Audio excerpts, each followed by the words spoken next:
Acara ini terselenggara atas kerjasama Dinas Komunikasi dan Informatika Provinsi Sumatera Utara dengan Daily TV.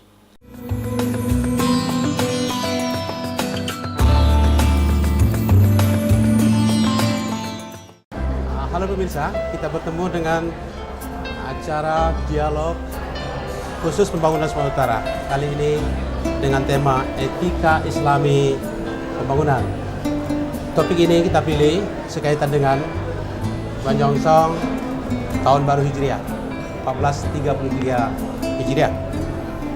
Hadir bersama kita Pak Pelaksana Tugas Gubernur Sumatera Utara, Pak Gatot Pujo Nugroho. Assalamualaikum Pak. Waalaikumsalam warahmatullahi wabarakatuh. Saya Pak Prof, kalau ketemu dengan Bapak ini, melihat di TV atau langsung, ada satu yang saya ingat, pepatah atau hadiskah itu, al-aqlus salim bijis misalim.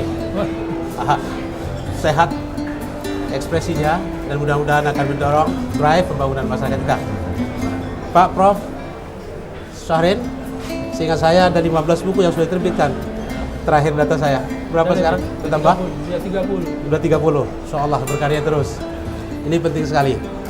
Dialog ini terselenggara atas kerjasama Dinas Komunikasi dan Informatika Sumatera Utara, Garuda Plaza Hotel, dan Daily TV Medan. Saudara, berbicara tentang hijrah adalah kaitan historis yang begitu monumental. 1433 Hijriah yang lalu. Berbicara tentang pembangunan dalam kaitannya dengan momentum tadi itu, banyak sekali yang bisa kita eksplorasi kaitan-kaitannya itu. Khusus tentang etika Islam pembangunan. Saya ingin memulai dulu Pak Gubernur. Kira-kira menurut pandangan Pak Gubernur sekarang ini, kita berotonomi, kita dihadapkan dengan persoalan baru dalam persoalan good governance, apa-apa saja hal-hal yang terkait dengan kehijrahan ini, etika, etos kerja, dan hal-hal yang mendrive rakyat kita ini untuk secara akseleratif membangun Sumatera Utara. Silakan Pak Gubernur. Baik, jadi terima kasih. Hijrah artinya berpindah. Pembangunan juga artinya perubahan, perpindahan dari sesuatu yang barangkali infrastruktur yang kurang baik dengan proses pembangunan, maka kemudian akan perbaikan infrastruktur. Itu catatan pertama ya Pak, infrastruktur yang kurang baik. Ya, jadi hijrah adalah sebuah momentum. Dalam konteks kesejarahan, hijrah adalah merupakan turning point, titik balik dari kemudian success story Rasulullah SAW membangun sebuah peradaban, membangun sebuah masyarakat. Apalagi jika kemudian dikaitkan bagaimana detail-detail perencanaan Rasulullah melakukan suatu proses hijrah, mulai dari pemilihan waktu. Kita ketahui bahwa masyarakat Arab itu punya budaya qailullah, tidur di waktu siang, Ya. karena memang kondisi cuaca yang tidak memungkinkan beraktivitas di siang hari. Biasanya kemudian ba'da zuhur mereka kemudian istirahat sejenak. Di momentum ketika orang sedang istirahat seperti itu, Rasulullah melakukan sebuah proses perjalanan, perpindahan, sehingga gerak-geriknya tidak teramati karena harus diakui pada waktu itu hijrahnya Rasulullah itu adalah bagian dari strategi yang karena tidak ada penerimaan dakwah di Makkah, maka berpindah ke Madinah. Artinya bagaimana perpindahan itu harus tidak bisa terpantau secara detail oleh masyarakat Makkah pada waktu itu, sehingga momentum waktunya dipilih suatu momentum yang tepat.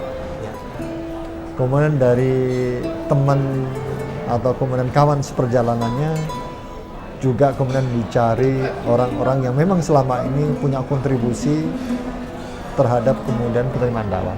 Dalam hal ini adalah Abu Bakar As-Siddiq yang secara setia menemani Rasul dalam proses perpindahan. Abu Bakar As-Siddiq. Jadi kata kuncinya bahwa kemudian juga perpindahan itu harusnya ada sebuah kemauan yang benar, kuat yang tekad, yang sidik, seperti yang kemudian menjadi teman pendamping Rasulullah di dalam hijrah. Belum lagi kemudian untuk mempersiapkan sarana transportasi, ontanya pada waktu itu adalah juga dipilih dari keluarga Abu Bakar.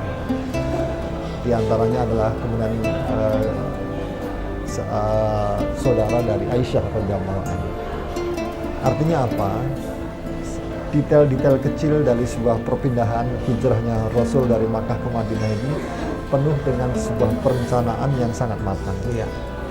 Jadi apa yang bisa kita ambil hikmah dari hijrah dalam konteks pembangunan menurut saya adalah perlunya adanya sebuah perencanaan yang komprehensif terhadap arah pembangunan itu mau seperti apa dan mau kemana.